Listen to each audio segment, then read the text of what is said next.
What is up, guys? Welcome to Slaughterhouse Movie Reviews, the place where I review horror movies and slaughter the shit ones. I'm your host, the Slaughtermaster, Zachary Jones, and guys, today I want to do something a little bit different. I'm going to bring in a new segment called Old vs. New. In this Old vs. New segment, I'm going to put an old movie and a new movie against each other, and we're going to find out which is actually the better horror movie. While most horror fans would say that the remake is never as good as the original when it comes to horror movies, I have to disagree with that. I personally think that sometimes that the remake can be better, even if it's just on par with. I reckon sometimes the remakes can be better. Hell, look at The Thing versus The Thing from Another World. But then again, I don't really class them as a remake, but I'm getting off topic. That's a video for another day. So with that all out of the way, let's put Sam Raimi's 1981 classic, The Evil Dead, against the 2013 remake of just Evil Dead.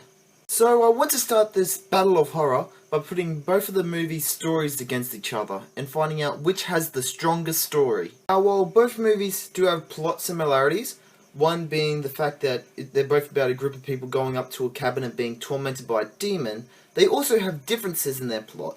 Example of this is the reasoning why the groups are going up to the cabin in the first place.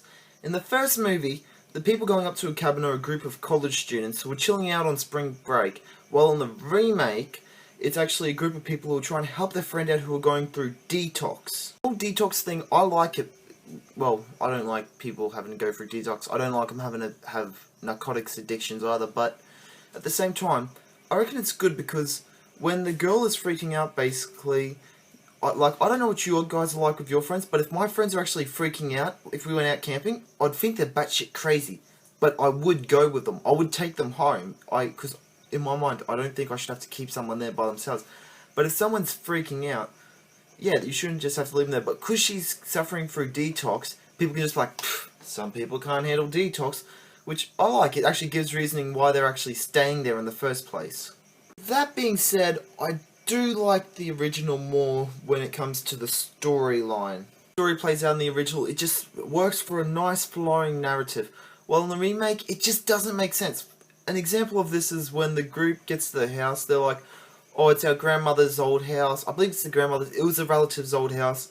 And then they go into the basement and they find all this witchcrafty stuff. And it's like, oh, maybe our grandmother, no, your grandmother wasn't into witchcraft. And then earlier in the movie you see they've got people in the house, which it made me go, what? And it just drew me out of the movie. The problem with the remake is the fact that they've got a guy, I think he's a uni lecturer or a high school lecturer, something like that. And he decided to be the one to read from the book, which summoned the demon to torment stuff. I don't know about you guys, but if I found the book, which had all this satanic paraphernalia, I'd just no, getting out of Dodge, run. But this guy's like, hey, Twilight, yeah, seriously, who would do that? He's like, oh, it's the new Stephen King novel, let's read this quickly, I've got to be the first one to read it. It just doesn't make sense. I'm like, dude! But in the original version, the demon gets summoned via iTunes, and by that I mean it's audiobook, because some guy's already recorded himself reading the book. Maybe that's what Apple and iTunes and all these people decide to get, to make iBooks and ebooks. I should really look into that more. Maybe Sam Raimi should be getting some more loyalty rates or shit like that. I don't know what the fuck they're called, but still. Anyways, just the guy was an idiot. He shouldn't have summoned the demon, but in the original there's actually reasoning behind why the demon could be summoned, which you're like, I buy it. So, with that being said, point to the old! Now it's time to talk about the supporting characters, and guys, we all know that in all the Evil Dead movies, the character development kind of stood to the side when they made the movie, but it's still fun to talk about it. So let's talk about the original first. The original basically had your standard college students, right? So they're pretty average Joe. You've got Ash is the lead, but you've got his girlfriend, you've got the other people. You could watch any horror movie, any 80s horror movie, and you pretty much could be like, oh, Evil Dead characters, or yeah, they're all the same pretty much. But with the remake, this is where the remake shines. While they do have the dumb dude who, let's just forgive him for now, who summoned the demon, they've got adults who are actually there supporting their friend who's going through detox.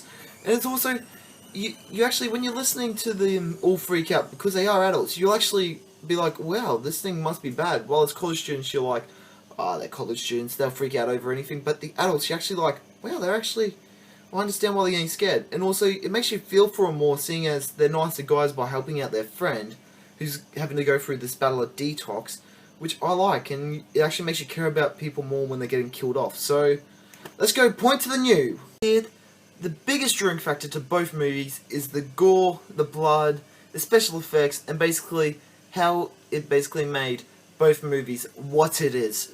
In the creation of the 1981 version, Sam Raimi had to use a lot of practical effects for his movie to basically make it to what it is today. Now, the practical effects in this movie are pretty hit and miss for me.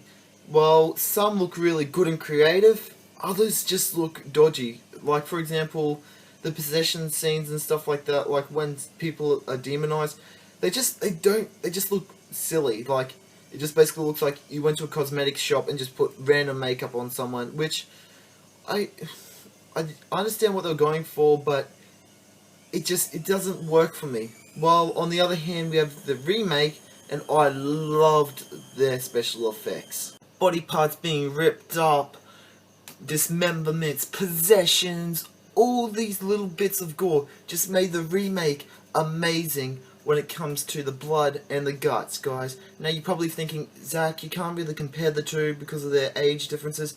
No, this is what this segment's for. We've got to compare them, guys, and it was amazing. I just loved it. You could really tell that the makeup artist and special effects team for this movie just had a field day for it, guys, when they were working on this movie. I bet you that if they look back on any time, they'll probably be like, yeah, The Evil Dead was hard as fuck to make, but man, it was fun. It's not obvious enough. Point to the new. Talk about the movie's antagonist being the demon, and in the remake, guys, that demon was scary as fuck. Guys, like, I love this demon, guys. That sounds really bad and satanic, but I don't care. It was awesome. The demon was possessing people, making them do some fucked up shit to themselves, and I was just like, oh my gosh. At one point, I actually looked at the screen and was like, who could write this shit? This guy must be messed up in their head. But at the same time, admiring at how awesome they made this demon, guys. Oh, spoiler alert for right now, so sorry guys, but if you haven't seen the movie, it's too late. You deserve to get spoiled for you, I mean. Anyways, when the demon comes into the real world, this is when I went, the demon's not as cool anymore. Because they made the demon just look really gamby. It was just the girl, basically. They made the girl look bloody. That was all it was. And I was just like, really? Like, when this is at the end of the movie, demon comes up from the ground and it's all evil, basically Lucifer in true form, sort of shit. But anyways, I was just like, oh, it's just a disappointment. It's just basically someone who's stronger. It was just, they built it up to this, and then just, whoop, and it just went down.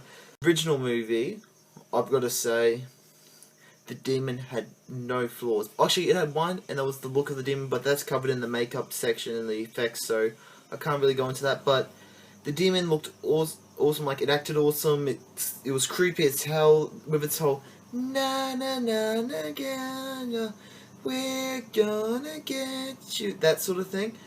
I was just like, oh, like, it gives me pins and needles listening to it. I was creeped out, guys, but I just loved it, guys. There was nothing wrong with this demon.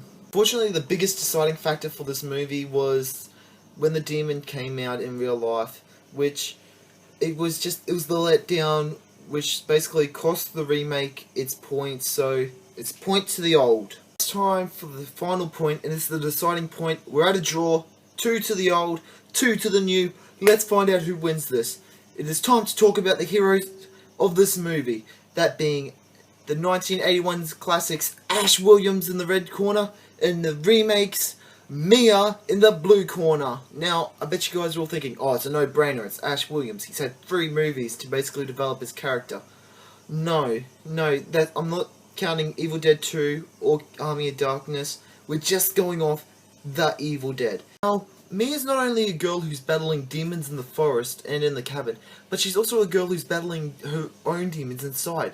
That being her narcotics addiction, which basically you can see her character basically evolve through the movie. Her going from someone who's basically a junkie, going into someone who's become possessed. She then shakes her possession. She then becomes the hero of the movie. It's just, her character evolves and she becomes really cool. And when I was watching, I was like, I like you, Mia. I'm going for you. You're awesome. I want you to live. And with that being said, I like Ash better. Now I know you're probably going, oh, what's called? You said that it could be anyone, but yeah, Ash is the better character in my opinion, and this is why. He's nerdy, but still has a will to survive. He knows his friends are in trouble. He knows they're getting murdered by a demon in the woods, but he still fights and he works hard to survive. And guys, it's just the way Bruce Campbell portrayed him just really worked. It just made the character his own. You could get anyone else to play Ash Williams, and I swear that there's no one out there who, when they take on the role, would not suck and be anywhere near as good as Ash. Because there's only one Ash Williams out there, guys. It's a tough choice, but I'm going to have to give the point to the old. Making it the definitive version. While parts of the remake, the original are a little bit outdated, I still have to say it's amazing. It is the better film. With its hero, its storyline, and, well, its demon, its antagonist. I think that it takes the cake, and it just beats the remake. Well, the remake is good, and I would argue that it's one of the best remakes of a horror movie. Well, as of late, anyway, since the 2000s period. I've still got to give the point to the remake, to the original. It's not as good as the original. The remake is, unfortunately. Now, anyways, I'd like to pass on the video to Bruce Campbell, so he can take his acceptance speech of this award. Here you go, Bruce. Over to you. Sure, I could have stayed in the past. Could have even been king. But in my own way, I am king. Hail to the king, baby. Give him a round of applause, guys. Give him a round of applause. That was a great acceptance speech, Bruce. We love you, man. You're a legend of your craft. You're a great actor. Thank you for coming on the show. I am honoured to have you.